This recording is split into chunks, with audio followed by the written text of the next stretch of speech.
હું ને ભાભી શાકભાજી લેવા માર્કેટમાં જાય હી, હમણાં આવતા રહ્યો.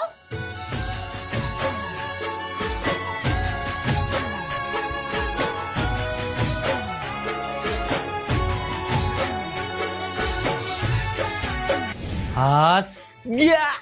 ઓલી વખતે તો પકડાઈ ગયો તો, પણ આ વખતે મારા હોમા ઘરવાળી માટે એક મસ્ત ગીત ગાઈ નાખું.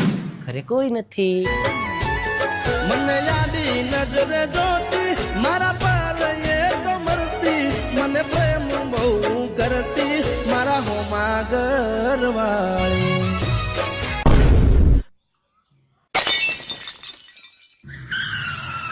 આંખ ખોલીને ગીત ગાતો જા ભાઈ, નકર પછી ક્યાંક હાવ આંખ બંધ થઈ જાય ને તો ખુલશે જ નહીં. આમાં જોયું માતા